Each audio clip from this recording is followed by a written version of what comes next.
சூர அல் அன்பால்.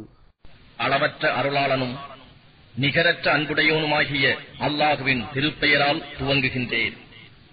போரில் கிடைத்த வெற்றி பொருள் அன்பால்களை பற்றி உம்மிடம் அவர்கள் கேட்கிறார்கள். அதற்கு நபியே, நீர் கூறுவீராக, அன்பால் அல்லாஹுவுக்கும் அவனுடைய தூதருக்கும் சொந்தமானதாகும். ஆகவே அல்லாஹுவுக்கு அஞ்சிக் கொள்ளுங்கள், உங்களிடையே ஒழுங்குடன் நடந்து கொள்ளுங்கள். நீங்கள் மூமீன்களாக இருப்பின் அல்லாஹுவுக்கும் அவனுடைய தூதருக்கும் கீழ்ப்படியுங்கள். உண்மையான மூமீன்கள் யார் என்றால், அல்லாஹுவின் திருநாமம் அவர்கள் முன் கூறப்பட்டால் அவர்களுடைய இருதயங்கள் பயந்து நடுங்கிவிடும். அவனுடைய வசனங்கள் ஓதி காண்பிக்கப்பட்டால் அவர்களுடைய ஈமான் பின்னும் அதிகரிக்கும். இன்னும் தன் இறைவன் மீது அவர்கள் முற்றிலும் நம்பிக்கை வைப்பார்கள். அவர்கள் தொழுகையை நிலைநிறுத்துவார்கள். அவர்களுக்கு நாம் அளித்த செல்வத்திலிருந்து தானம் கொடுப்பதில் நன்கு செலவு செய்வார்கள். இத்தகையவர்தாம் உண்மையான மூமீன்களாவார்கள். அவர்களுடைய இறைவனிடம் அவர்களுக்கு உயர் பதவிகளும் பாவ மன்னிப்பும் சங்கையான உணவும் உண்டு. நபியே, இறைவன் உம்மை வீட்டை விட்டு சத்தியத்தை கொண்டு பத்ரு களம் நோக்கி வெளியேற்றிய போது மூமீன்களில் ஒரு பிரிவினர் உம்முடன் வர இணக்கமில்லாது வெறுத்துக் கொண்டிருந்தது போல அப்போர் அவசியம் என்பது அவர்களுக்கு தெளிவாக்கப்பட்ட பின்னரும் இவ்விஷயத்தில் அவர்கள் உம்முடன் வாதம் செய்கின்றனர். அவர்கள் பார்த்துக் கொண்டிருக்கும் போதே யாரோ அவர்களை மரணத்தின்பால் இழுத்துக் கொண்டு செல்வது போன்று நினைக்கிறார்கள். இந்த சமயத்தை நினைவு கூறுங்கள். அல்லாஹ் உங்களுக்கு பகைவர்களான இரு கூட்டத்தாரில் ஒரு கூட்டத்தார் நிச்சயமாக அவர்கள் உங்களுடன் சேர்க்கப்படுவார்கள் என வாக்களித்தான். அப்போது ஆயுதபாணிகளாக இல்லாத கூட்டம் உங்களுடன் சேர வேண்டும் என நீங்கள் விரும்பினீர்கள். ஆனால் அல்லாஹ் தன் வாக்கின்படி உண்மையை நிலைநாட்டி காபிர்களின் வேரை அறுத்துவிட நாடினான். மேலும் குற்றவாளிகள் வெறுத்த போதிலும் அல்லாஹ் பொய்யை அழித்து உண்மையை நிலைநாட்டவே நாடுகிறான். நினைவு கூறுங்கள், உங்களை ரட்சிக்குமாறு உங்கள் இறைவனின் உதவியை நாடிய போது அணி அணியாக உங்களை பின்பற்றி வரக்கூடிய 1000 மலக்குகளைக் கொண்டு நிச்சயமாக உங்களுக்கு உதவி புரிவேன் என்று இறைவன் உங்களுக்கு பதிலளித்தான். உங்கள் இருதயங்கள் திருப்தி அடைவதற்காகவும் ஒரு நன்மாராயமாகவும் இந்த வெற்றியை அல்லாஹ் ஆக்கினான். உண்மையில் அல்லாஹ்விடம் இருந்ததே அன்றி வேறு எங்கிருந்தும் உங்களுக்கு இவ்வுதவி கிடைத்துவிடவில்லை. நிச்சயமாக அல்லாஹ் மிகைத்தவனாகவும் ஞானமுடையவனாகவும் இருக்கின்றான். நினைவு கூறுங்கள், நீங்கள் அமைதி அடைவதற்காக அவன் சிறியதொரு நித்திரை உங்களை பொதிந்து கொள்ளுமாறு செய்தான். இன்னும் உங்களை தூய்மைப்படுத்துவதற்காகவும் ஷைத்தானின் கரையை உங்களை விட்டு நீக்குவதற்காகவும் உங்கள் இருதயங்களை பலப்படுத்தி உங்கள் பாதங்களை உறுதிப்படுத்துவதற்காகவும் அவன் உங்கள் மீது வானிலிருந்து மழை பொழியச் செய்தான். நபியே, இறைவன் மலக்குகளை நோக்கி, நிச்சயமாக நான் உங்களுடன் இருக்கிறேன். ஆகவே நீங்கள் மூமீன்களை உறுதிப்படுத்துங்கள். நிராகரிப்போரின் இருதயங்களில் நான் திகிலை உண்டாக்கி விடுவேன். நீங்கள் அவர்கள் பிடரிகளின் மீது வெட்டுங்கள், அவர்களுடைய விரல் நுனிகளையும் வெட்டிவிடுங்கள் என்று வஹி மூலம் அறிவித்ததை நினைவு கூறும். இதற்கு காரணம், நிச்சயமாக அவர்கள் அல்லாஹுவுக்கும் அவனுடைய தூதருக்கும் விரோதம் செய்தார்கள். எவர் அல்லாஹுவுக்கும் அவன் தூதருக்கும் விரோதம் செய்வாரோ நிச்சயமாக அல்லாஹ் கடினமாக தண்டனை செய்பவனாக இருக்கிறார். இதை தண்டனையை சுவையுங்கள், நிச்சயமாக காபிர்களுக்கு நரக வேதனை உண்டு என்று நிராகரிப்போருக்கு கூறப்படும். நம்பிக்கை கொண்டவர்களே, நீங்கள் நிராகரிப்போரை போரில் நேருக்கு நேர் சந்தித்தால் அவர்களுக்கு புறமுதுகு காட்டாதீர்கள்.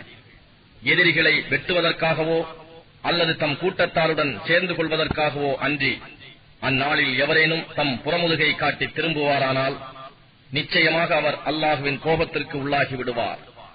அவர் தங்குமிடம் நரகமே, இன்னும் அது மிகவும் கெட்ட தங்குமிடம். பத்ரு போரில் எதிரிகளை வெட்டியவர்கள் நீங்கள் அல்ல, அல்லாஹ்தான் அவர்களை வெட்டினார். பகைவர்கள் மீது மண்ணை எறிந்தபோது அதனை நீங்கள் எறியவில்லை, அல்லாஹ்தான் எறிந்தான். மூமீன்களை அழகான முறையில் சோதிப்பதற்காகவே அல்லாஹ் இவ்வாறு செய்தான். நிச்சயமாக அல்லாஹ் எல்லாவற்றையும் செவி ஏற்பவனாகவும் எல்லாம் அறிபவனாகவும் இருக்கின்றான். இன்னும் நிச்சயமாக அல்லாஹ் நிராகரிப்போரின் சூழ்ச்சியை இழிவாக்கி சக்தியற்றதாய் ஆக்குவதற்கும் இவ்வாறு செய்தான். நிராகரிப்பவர்களே, நீங்கள் வெற்றியின் மூலம் தீர்ப்பை தேடிக் கொண்டிருந்தீர்கள். நிச்சயமாக வெற்றி மூமீன்களுக்கு வந்துவிட்டது. இனி ஏனும் நீங்கள் தவறை விட்டு விலகிக் கொண்டால் அது உங்களுக்கு நலமாக இருக்கும். நீங்கள் மீண்டும் போருக்கு வந்தால் நாங்களும் வருவோம். உங்களுடைய படை எவ்வளவு அதிகமாக இருந்தாலும் அது உங்களுக்கு எத்தகைய பயனையும் அளிக்காது. மெய்யாகவே அல்லாஹ் மூமீன்களோடுதான் இருக்கின்றான் என்று மூமீன்களே கூறிவிடுங்கள். மூமீன்களே, நீங்கள் அல்லாஹுவுக்கும் அவனுடைய தூதருக்கும் கீழ்ப்படியுங்கள். நம் வசனங்களை கேட்டு பின் அவற்றுக்கு கீழ்ப்படிவதிலிருந்து விலகிவிடாதீர்கள். மனப்பூர்வமாக செவியேற்காமல் இருந்து கொண்டே நாங்கள் செவியுற்றோம் என்று நாவால் மட்டும் சொல்கின்றவர்களைப் போன்று நீங்கள் ஆகிவிடாதீர்கள். நிச்சயமாக அல்லாஹ்விடத்தில் கால்நடைகளில் மிக்க கேவலமானவை உண்மையை அறிந்து கொள்ளா செவிடர்களும் ஊமைகளும் தாம். அவர்களிடத்தில் ஏதேனும் நன்மை உண்டு என அல்லாஹ் அறிந்திருந்தால் அவன் அவர்களை செவியேற்குமாறு செய்திருப்பான். அவர்கள் இருக்கும் நிலையில் அவன் அவர்களை செவியேற்கச் செய்தாலும் அவர்கள் புறக்கணித்து மாறியிருப்பார்கள். ஈமான் கொண்டவர்களே, அல்லாஹுவும் அவன் தூதரும் உங்களை உங்களுக்கு உயிர் அளிக்கக்கூடிய காரியத்தின்பால் அழைத்தால் நீங்கள் அவர்களுடைய சொல்லை ஏற்றுக்கொள்ளுங்கள். இன்னும் மெய்யாகவே அல்லாஹ் மனிதனுக்கும் அவன் இருதயத்திற்கும் இடையேயும் இருக்கின்றான் என்பதையும் அவனிடத்திலேயே நீங்கள் ஒன்று சேர்க்கப்படுவீர்கள் என்பதையும் உறுதியாக அறிந்து கொள்ளுங்கள். நீங்கள் வேதனைக்கு பயந்து கொள்ளுங்கள். அது உங்களில் அநியாயம் செய்தவர்களை மட்டும்தான் குறிப்பாக பிடிக்கும் என்பதில்லை. நிச்சயமாக அல்லாஹ் தண்டனை அளிப்பதில் கடுமையானவன் என்பதையும் நன்கு அறிந்து கொள்ளுங்கள். நீங்கள் பூமியில் மக்காவில் சிறு தொகையினராகவும் பலகீனர்களாகவும் இருந்த நிலையில் உங்களை எந்த நேரத்திலும் மனிதர்கள் இராஞ்சிக் கொண்டு சென்று விடுவார்கள் என்று நீங்கள் பயப்பட்டுக் கொண்டிருந்த போது அவன் உங்களுக்கு மதீனாவில் புகலிடம் அளித்து தன் உதவியை கொண்டு உங்களை பலப்படுத்தினான். இன்னும் பரிசுத்தமான ஆகாரங்களையும் அவன் உங்களுக்கு அளித்தார். இவற்றை நினைவு கூர்ந்து அவனுக்கு நீங்கள் நன்றி செலுத்துவீர்களாக. ஈமான் கொண்டவர்களே, நீங்கள் அல்லாஹுவுக்கும் அவனுடைய தூதருக்கும் மோசம் செய்யாதீர்கள். நீங்கள் அறிந்து கொண்டே உங்களிடம் உள்ள அமானித பொருட்களிலும் மோசம் செய்யாதீர்கள். நிச்சயமாக உங்கள் செல்வமும் உங்கள் குழந்தைகளும் உங்களுக்கு சோதனையாக இருக்கின்றன. நிச்சயமாக அல்லாஹ்விடத்தில் தான் மிகவும் உயர்ந்த நற்கூலி உண்டு என்பதை நீங்கள் நன்கு அறிந்து கொள்ளுங்கள். ஈமான் கொண்டவர்களே, நீங்கள் அல்லாஹுவுக்கு அஞ்சி நடந்து கொள்வீர்களானால் அவன் உங்களுக்கு நன்மை தீமையை பிரித்து அறிந்து நடக்கக்கூடிய பண்பாட்டை அளிப்பான். இன்னும் உங்களை விட்டும் உங்கள் பாவங்களை போக்கி உங்களை மன்னிப்பான். ஏனெனில் அல்லாஹ் மகத்தான அருட்கொடையுடையவன். நபியே, உம்மை சிறைப்படுத்தவோ அல்லது உம்மை கொலை செய்யவோ அல்லது உம்மை ஊரை விட்டு வெளியேற்றி விடவோ நிராகரிப்போர் சூழ்ச்சி செய்து கொண்டிருந்தனர். அல்லாஹுவும் அவர்களுக்கு எதிராக சூழ்ச்சி செய்து கொண்டிருந்தான். சூழ்ச்சி செய்வோரிலெல்லாம் அல்லாஹ் மிகவும் மேன்மையுடையவன். அவர்கள் மீது நம் வசனங்கள் ஓதி காண்பிக்கப்பட்டால் அவர்கள், நாம் நிச்சயமாக இவற்றை முன்னரே கேட்டிருக்கிறோம், நாங்கள் நாடினால் இதைப்போல் சொல்லிவிடுவோம், இது முன்னோர்களின் கட்டுக்கதைகளே அன்றி வேறில்லை என்று சொல்கிறார்கள். இன்னும் நிராகரிப்போர், அல்லாஹும்ம, இது உன்னிடம் இருந்து வந்தது உண்மையானால் எங்கள் மீது வானத்திலிருந்து கல்மாரி பெய்யச் செய் அல்லது எங்களுக்கு ஒரு நோவினைமிக்க வேதனையை அனுப்பு என்று அவர்கள் கூறினார்களே, அதையும் நபியே நீர் நினைவு கூறும். ஆனால் நீர் அல்லாஹ்விடையே இருக்கும் வரையிலும் அல்லாஹ் அவர்களை வேதனை செய்ய மாட்டான். மேலும் அவர்கள் பாவ மன்னிப்பை கேட்டுக் கொண்டிருக்கும் போதும் அல்லாஹ் அவர்களை வேதனை செய்பவனாக இல்லை. இக்காரணங்கள் இல்லாது அல்லாஹ் அவர்களை வேதனை செய்யாமல் இருக்க வேறு காரணம் என்ன இருக்கிறது? அவர்கள் கஅபாவின் காரியஸ்தர்களாக இல்லாத நிலையில் அந்த சங்கையான பள்ளிக்கு மக்கள் செல்வதை தடுக்கின்றார்கள். அதன் காரியஸ்தர்கள் பயபக்தி உடையவர்களே அன்றி வேறெவரும் இருக்க முடியாது. எனினும் அவர்களில் பெரும்பாலோர் இதனை அறிய மாட்டார்கள். அப்பள்ளியில் அவர்களுடைய தொழுகையெல்லாம் சீட்டி அடிப்பதும் கைதட்டுவதுமே தவிர வேறில்லை. ஆகவே மறுமையில் அவர்களுக்கு கூறப்படும், நீங்கள் நிராகரித்ததன் காரணமாக இப்போது வேதனையை சுவையுங்கள் என்று. நிச்சயமாக நிராகரிப்பவர்கள் தங்கள் செல்வங்களை அல்லாஹ்வின் பாதையில் மனிதர்கள் செல்வதை தடுப்பதற்காக செலவு செய்கின்றனர். இவ்வாறே அவர்கள் தொடர்ந்து செலவு செய்து கொண்டிருப்பார்கள். முடிவில் அது அவர்களுக்கே துக்கமாக அமைந்துவிடும். பின்னர் அவர்கள் வெற்றி கொள்ளப்படுவார்கள். இறுதியில் நிராகரிப்பவர்கள் நரகத்தில் ஒன்று சேர்க்கப்படுவார்கள். அல்லாஹ் நல்லவர்களையும் கெட்டவர்களையும் பிரிப்பதற்காகவும் கெட்டவர்கள் ஒருவர் மீது ஒருவராக அடுக்கப் பெற்று ஒன்று சேர்க்கப்பட்ட பின் அவர்களை நரகத்தில் போடுவதற்காகவுமே இவ்வாறு செய்கிறான். எனவேதாம் நஷ்டமடைந்தவர்கள். நிராகரிப்போருக்கு நபியே நீர் கூறும், இனி ஏனும் அவர்கள் விஷமங்களை விட்டும் விலகிக் கொள்வார்களானால் அவர்கள் முன்பு செய்த குற்றங்கள் அவர்களுக்கு மன்னிக்கப்படும். ஆனால் அவர்கள் முன்போலவே விஷமங்கள் செய்ய மீண்டும் முற்படுவார்களானால் முன் சென்றவர்களின் கதியே இவர்களுக்கும் வரும். மூமீன்களே, இவர்களுடைய விஷமங்கள் முற்றிலும் நீங்கி அல்லாஹுவின் மார்க்கம் முற்றிலும் அல்லாஹுவுக்கே ஆகும் வரையில் அவர்களுடன் போர் புரியுங்கள். ஆனால் அவர்கள் விஷமங்கள் செய்வதிலிருந்து விலகிக் கொண்டால் நிச்சயமாக அல்லாஹ் அவர்கள் செய்வதை உற்று நோக்கியவனாகவே இருக்கின்றான். அவர்கள் மாறு செய்தால் நிச்சயமாக அல்லாஹ் உங்களுடைய பாதுகாவலன் என்பதை அறிந்து கொள்ளுங்கள். அவன் பாதுகாப்பதிலும் மிகச் சிறந்தவன், இன்னும் உதவி செய்வதிலும் மிகவும் சிறந்தவன். மூமீன்களே, உங்களுக்கு போரில் கிடைத்த வெற்றி பொருள்களில் இருந்து நிச்சயமாக 5 பங்கு அல்லாஹுவுக்கும் அவன் தூதருக்கும், 1 பங்கு அவர்களுடைய பந்துக்களுக்கும், 1 பங்கு அனாதைகளுக்கும், 1 பங்கு ஏழைகளுக்கும், 1 பங்கு வழிப்போக்கர்களுக்கும் உரியதாகும். மெய்யாகவே நீங்கள் அல்லாஹுவின் மீது ஈமான் கொண்டு 2 படைகள் சந்தித்து தீர்ப்பளித்த பத்ர் நாளில் நாம் நம் அடியார் மீது இறக்கி வைத்த உதவியை அல்லாஹுவே அளித்தான் என்பதையும் நீங்கள் நம்புவீர்களானால் மீ கூறியது பற்றி உறுதியாக அறிந்து கொள்ளுங்கள். நிச்சயமாக அனைத்து பொருட்களின் மீதும் பேராற்றல் உடையவன். பத்ர் போர்க்களத்தில் மதினா பக்க பள்ளத்தாக்கில் நீங்களும் எதிரிகள் தூரமான கோடியிலும் குறைஷி வியாபாரிகளாகிய வாகனக்காரர்கள் உங்கள் கீழ்ப்புறத்திலும் இருந்தீர்கள். நீங்களும் அவர்களும் சந்திக்கும் காலம் இடம் பற்றி வாக்குறுதி செய்திருந்த போதிலும் அதை நிறைவேற்றுவதில் நிச்சயமாக கருத்து வேற்றுமை கொண்டிருப்பீர்கள். ஆனால் செய்யப்பட வேண்டிய காரியத்தை அல்லாஹ் நிறைவேற்றுவதற்காகவும் அழிந்தவர்கள் தக்க முகாந்திரத்துடன் அழிவதற்காகவும் தப்பி பிழைத்தவர்கள் தக்க முகாந்திரத்தை கொண்டே தப்பிக்கவும் இவ்வாறு அவன் செய்தான். நிச்சயமாக அல்லாஹ் செவியேற்பவனாகவும் அறிபவனாகவும் இருக்கின்றான். நபியே, கனவில் அவர்களின் தொகையில் குறைவாக காண்பித்ததையும் அவர்களை உமக்கு அதிகமாக காண்பித்திருந்தால் நீங்கள் தைரியம் இழந்து போர் நடத்தும் காரியத்தில் நீங்கள் ஒருவருக்கொருவர் பிணங்கி தர்க்கம் செய்து கொண்டிருந்திருப்பீர்கள். எனினும் அப்படி நடந்துவிடாமல் உங்களை அல்லாஹ் காப்பாற்றினான். நிச்சயமாக அவன் எல்லா உள்ளங்களின் ரகசியங்களை நன்கறிபவன். நீங்களும் அவர்களும் போரில் சந்தித்த போது அவன் உங்களுடைய பார்வையில் அவர்களுடைய எண்ணிக்கையை குறைவாக காண்பித்தான். இன்னும் உங்கள் தொகையை அவர்களுடைய பார்வையில் குறைவாக காண்பித்தான். இவ்வாறு அவன் செய்தது அவன் விதித்த ஒரு காரியத்தை அவன் நிறைவேற்றுவதற்காகவே ஆகும். அல்லாஹ்விடமே எல்லா காரியங்களும் சென்று முடிவடைகின்றன. ஈமான் கொண்டவர்களே, நீங்கள் போரில் எதிரியின் கூட்டத்தாரை சந்திப்பீர்களாயின் உறுதியாக இருங்கள். அல்லாஹ்வை அதிகமாக தியானம் செய்யுங்கள், நீங்கள் வெற்றி அடைவீர்கள். இன்னும் அல்லாஹுவுக்கும் அவனுடைய தூதருக்கும் கீழ்ப்படியுங்கள். உங்கள் தைரியத்தையும் உங்கள் பலத்தையும் இழந்து விடாமல் இருப்பதற்காக நீங்கள் ஒருவருக்கொருவர் பிணங்கி விவாதம் செய்யாதீர்கள். துன்பங்களை சகித்துக் கொண்டு நீங்கள் பொறுமையாக இருங்கள். நிச்சயமாக அல்லாஹ் பொறுமை உடையவர்களுடன் இருக்கின்றான்.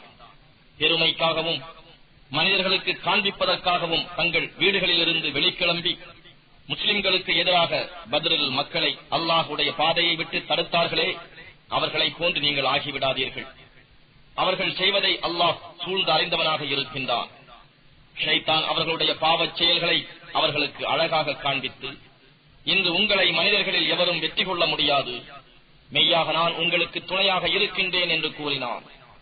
2 படைகளும் நேருக்கு நேர் சந்தித்த போது அவன் புறங்காட்டி பின் சென்று, மெய்யாக நான் உங்களை விட்டு விலகிக் கொண்டேன், நீங்கள் பார்க்க முடியாததை நான் பார்க்கின்றேன், நிச்சயமாக நான் அல்லாஹுவுக்கு பயப்படுகிறேன், அல்லாஹ் தண்டனை கொடுப்பதில் கடினமானவன் என்று கூறினான். முனாஃபிக்குகளும் நயவஞ்சகர்களும் தம் இருதயங்களில் நோய் உள்ளவர்களும் முஸ்லிம்களை சுட்டிக்காட்டி இவர்களை இவர்களுடைய மார்க்கம் மயக்கி ஏமாற்றிவிட்டது என்று கூறினார்கள். அல்லாஹுவை எவர் முற்றிலும் நம்புகிறாரோ நிச்சயமாக அல்லாஹ் சக்தியில் மிகைத்தவனாகவும் ஞானமுடையவனாகவும் இருக்கின்றான் என்பதில் உறுதி கொள்வார்களாக. மலக்குகள் நிராகரிப்போரின் உயிர்களை கைப்பற்றும் போது நீங்கள் பார்ப்பீர்களானால் மலக்குகள் அவர்களுடைய முகங்களிலும் முதுகுகளிலும் அடித்துக் கூறுவார்கள், எரிக்கும் நரக வேதனையை சுவையுங்கள் என்று. இதற்கு காரணம் உங்கள் கைகள் முன்னமேயே செய்து அனுப்பிய பாவச் செயல்களேயாம். ஏனெனில் நிச்சயமாக அல்லாஹ் தன் அடியார்களுக்கு ஒரு சிறிதும் அநியாயம் செய்ய மாட்டான். இவர்களின் நிலைமை ஃபிரௌனின் கூட்டத்தார்களுடையவும் அவர்களுக்கு முன்பு இருந்தவர்களுடையவும் நிலைமையை போன்றதேயாகும். இவர்களைப் போலவே அவர்களும் அல்லாஹ்வின் அத்தாட்சிகளை நிராகரித்தனர். அவர்களுடைய பாவங்களின் காரணமாக அல்லாஹ் அவர்களை பிடித்துக் கொண்டான். நிச்சயமாக அல்லாஹ் பேராற்றலுடையோன், தண்டிப்பதில் கடுமையானவன். ஏனெனில் எந்த ஒரு சமுதாயமும் தன் உள்ளத்தில் உள்ள போக்குகளை மாற்றிக்கொள்ளாத வரையில் அல்லாஹ் அவர்களுக்கு வழங்கிய அருட்கொடைகளை மாற்றிவிடுவதில்லை. நிச்சயமாக அல்லாஹ் எல்லாவற்றையும் செவி உறுபவனாகவும் யாவற்றையும் நன்கு அறிபவனாகவும் இருக்கின்றான். ஃபிரௌனின் கூட்டத்தார்களுடையவும் அவர்களுக்கு முன்பு இருந்தவர்களுடையவும் நிலைமையை போன்றதேயாகும். அவர்களும் இவர்களைப் போலவே தம் இறைவனின் வசனங்களை பொய்ப்பித்தார்கள். ஆகவே நாம் அவர்களை அவர்களுடைய பாவங்களின் காரணமாக அழித்தோம். இன்னும் ஃபிரௌனின் கூட்டத்தாரை மூழ்கடித்தோம். அவர்கள் அனைவரும் அநியாயக்காரர்களாக இருந்தார்கள். நிச்சயமாக அல்லாஹ்விடத்தில் மிருகங்களிலெல்லாம் மிகவும் கெட்டவை நிராகரிப்பவர்கள்தாம். அவர்கள் நம்பிக்கை கொள்ளவே மாட்டார்கள். நபியே, இவர்களில் நீர் எவருடன் உடன்படிக்கை செய்து கொண்டாலும் ஒவ்வொரு தடவையும் அவர்கள் தம் உடன்படிக்கையை முறித்தே வருகின்றனர். அவர்கள் அல்லாஹுவுக்கு அஞ்சுவதே இல்லை. எனவே போரில் நீர் அவர்கள் மீது வாய்ப்பை பெற்றுவிட்டால் அவர்களுக்கு பின்னால் உள்ளவர்களும் பயந்தோடும்படி சிதறடித்து விடுவீராக. இதனால் அவர்கள் நல்லறிவு பெறட்டும். உம்முடன் உடன்படிக்கை செய்திருக்கும் எந்த கூட்டத்தாரும் மோசம் செய்வார்கள் என நீர் பயந்தால் அதற்கு சமமாகவே அவ்வுடன்படிக்கையை அவர்களிடம் எறிந்துவிடும். நிச்சயமாக அல்லாஹ் மோசம் செய்பவர்களை நேசிப்பதில்லை. நிராகரிப்பவர்கள் தாங்கள் தண்டனையிலிருந்து தப்பித்துக் கொண்டதாக எண்ண வேண்டாம். நிச்சயமாக அவர்கள் இரையச்சமுடையோரை தோற்கடிக்கவே முடியாது. அவர்களை நிராகரிப்பவர்களை எதிர்ப்பதற்காக உங்களால் இயன்ற அளவு பலத்தையும் திறமையான போர் குதிரைகளையும் ஆயத்தப்படுத்திக் கொள்ளுங்கள். இதனால் நீங்கள் அல்லாஹ்வின் எதிரியையும் உங்களுடைய எதிரியையும் அச்சமடையச் செய்யலாம். அவர்கள் அல்லாத வேறு சிலரையும் நீங்கள் அச்சமடையச் செய்யலாம். அவர்களை நீங்கள் அறிய மாட்டீர்கள். அல்லாஹ் அவர்களை அறிவான். அல்லாஹ் உடைய வழியில் நீங்கள் எதை செலவு செய்தாலும் அதற்கான கூலி உங்களுக்கு பூரணமாகவே வழங்கப்படும். அதில் உங்களுக்கு ஒரு சிறிதும் அநீதம் செய்யப்பட மாட்டாது. அவர்கள் சமாதானத்தின் பக்கம் சாய்ந்து இணங்கி வந்தால் நீங்களும் அதன் பக்கம் சாய்வீர்களாக. அல்லாஹுவின் மீதே உறுதி நம்பிக்கை வையுங்கள். நிச்சயமாக அவன் எல்லாவற்றையும் செவியுறுவோனாகவும் நன்கு அறிபவனாகவும் இருக்கின்றான். ஆனால் அவர்கள் உம்மை ஏமாற்ற எண்ணினால் நிச்சயமாக அல்லாஹ் உமக்கு போதுமானவன். அவன்தான் உம்மை தன் உதவியைக் கொண்டும் மூமீன்களைக் கொண்டும் பலப்படுத்தினான். மேலும் மூமீன்களாகிய அவர்கள் உள்ளங்களுக்கு இடையில் அன்பின் பிணப்பை உண்டாக்கினான். பூமியில் உள்ள செல்வங்கள் அனைத்தையும் நீர் செலவு செய்த போதிலும் அவர்கள் உள்ளங்களுக்கு இடையே அத்தகைய அன்பின் பிணைப்பை உண்டாக்கி இருக்க முடியாது. ஆனால் நிச்சயமாக அல்லாஹ் அவர்களிடையே அப்பிணைப்பை ஏற்படுத்தியுள்ளான். மெய்யாகவே அவன் மிக்க வல்லமை உடையவனாகவும் ஞானம் உள்ளவனாகவும் இருக்கின்றான். நபியே, உமக்கும் மூமீன்களில் உம்மை பின்பற்றுவோருக்கும் அல்லாஹ்வே போதுமானவன். நபியே, நீர் மூமீன்களை போருக்கு தயாராகவே இருக்கச் செய்யும். உங்களில் பொறுமையுடையவர்கள் 20 பேர் இருந்தால் 200 பேர்களை வெற்றி கொள்வார்கள். இன்னும் உங்களில் 100 பேர் இருந்தால் அவர்கள் 1000 பேரை வெற்றி கொள்வார்கள். ஏனெனில் மூமீன்களை எதிர்ப்போர் நிச்சயமாக அறிவில்லாத மக்களாக இருப்பதுதான் காரணம். நிச்சயமாக உங்களில் பலவீனம் இருக்கின்றது என்பதை அறிந்து தற்சமயம் அல்லாஹ் அதனை உங்களுக்கு இலகுவாக்கிவிட்டான். எனவே உங்களில் பொறுமையும் சகிப்புத் தன்மையும் உடைய 100 பேர் இருந்தால் அவர்கள் 200 பேர் மீது வெற்றி கொள்வார்கள்.